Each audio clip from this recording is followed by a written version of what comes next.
برای دانستن پادشاه و نقشه او شما باید کتابی او را دانید.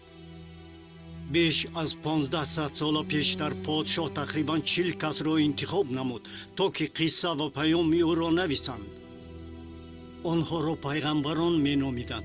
پادشاه با آنها سخنان خود را داد و آنها نوشتند تا که برای نسل‌های آینده نگاه داشته شوند. اگرچه آنها یکدیگر را نمی‌دانستند، نامه‌های آنها یک قصه و پیام پیدرهم را بیان می‌کنند.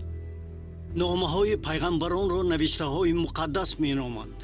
به نوشته‌ها ما می‌توانستیم فقط تخمین کنیم که از کجا آمده ایم، چرا ما در این جاییم و به کجا می‌رویم. برای دانستن جواب‌های درست ما به کتاب پادشاه احتیاج داریم.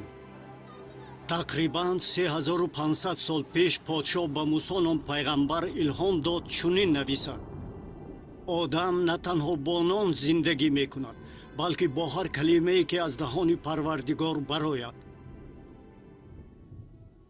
امروز سخنان پادشاه در یک کتاب مقدس متحد کرده شده‌اند. معنای کلمه مقدس پاک یا جدا کرده شده است. کتاب مقدس مجموعه کتاب هاست. کتاب مقدس بیش از همه ترجمه شده است. هزاران لوله پیچ‌های پاپیروسی و پوستی شهادت می‌دهند تا آن بهتر از همه متن‌های قدیمی محفوظ داشته شده است. کتاب مقدس از دو قسم عبارت است. قسم یکم عهد قدیم است که در آن پادشاه نقشه خود را پیشگویی می‌کند.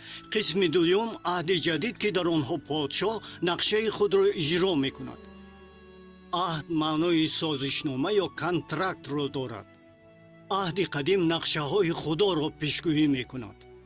عهد جدید باشد ثبت اجرا شوی آنها را. فقط خدا می تواند تاریخ را پیش از روی دادن آن نویسد. فرق بین عهد قدیم و عهد جدید فرق بین پادشاه بزرگ است که به شما صورت حال می فرستد و پادشاه است که شخصا به بازدید شما می آید.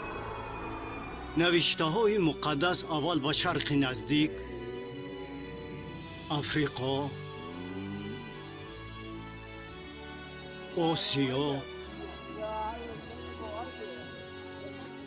و اروپا آمدند و دیرتر به امریکا و جایهای دیگر. پیغمبران از شرق نزدیک بودند، اما قصه و پیامی که آنها نوشتند برای هر یک خلق است، برای هر یک عائله، برای هر یک آدم، برای شما.